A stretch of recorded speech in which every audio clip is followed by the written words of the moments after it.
Mario struck out on his own in 1985's Super Mario Bros., he effectively changed video games forever.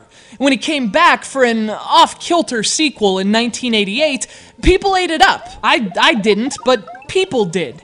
And 2 years later, Nintendo's early platforming efforts reached a creative apex in Super Mario Bros. 3, arguably one of the best video games ever made. Obviously, those 3 games are a huge deal. You don't need me to tell you that. In fact, the NES trilogy set the bar so high for the Super Mario series, it seemed like the plumber would have needed a cape or some kind of omnivorous dinosaur if he wanted to reach it again.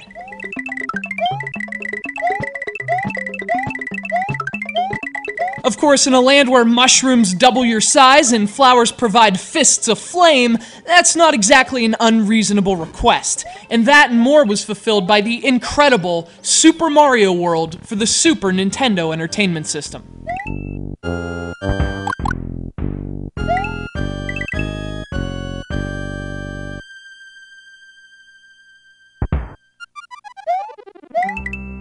To say this represented a golden age for Mario would be an understatement. This game released the year after Super Mario Bros. 3.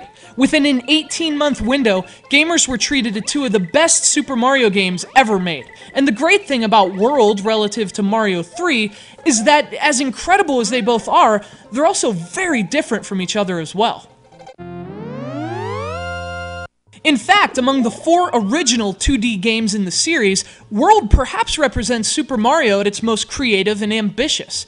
Speaking in modern terms, if Super Mario Bros. 3 is like the 2D equivalent to Super Mario Galaxy, Super Mario World is like Galaxy 2.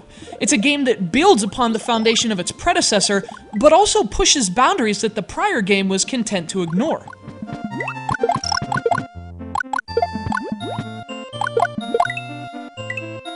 In terms of its core gameplay, Super Mario World is built from the same run-and-jump platforming that has defined the Super Mario series for the last 30 years, and by 1991, Nintendo had already honed those 2D mechanics to a gleam. World uses the same tight and responsive controls you'd expect from the plumber, and as simple as it sounds, that's one of the things that has always made the Super Mario games so enjoyable to play, the exemplary controls with which you move him.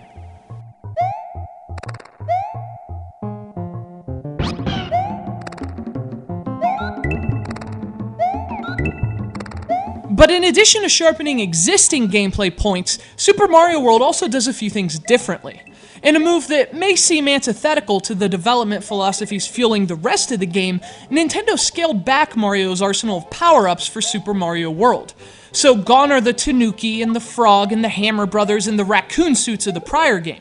Where Mario 3 may have overdone things a bit, Super Mario World streamlined your options down to the Fire Flower, the Super Mushroom, and of course a lone newcomer.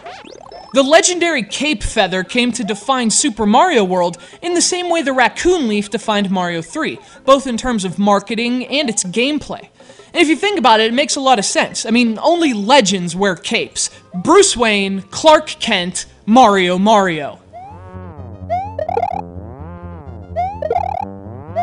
Of course, to be fair, this game did make another addition that had a pretty sizable impact on its marketing and its gameplay and its legacy, and it was a freaking dinosaur. Now, the specifics are a bit of a mystery.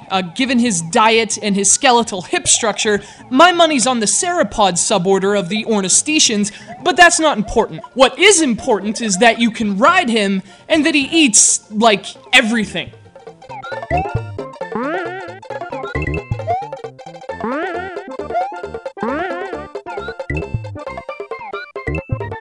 So the additions of Yoshi and the Cape Feather may seem minor on paper, but they really allowed Nintendo to push the already extra creative level designs of Super Mario World even further. From the Donut Plains to the Forest of Illusion to the Vanilla Dome, this game's levels have a distinct flavor all their own among the Super Mario games. In fact, they're perhaps closest in design philosophy and vibe to those of Super Mario Galaxy 2. Of course, aesthetically, Super Mario World's levels and characters also set the tone for the series moving forward.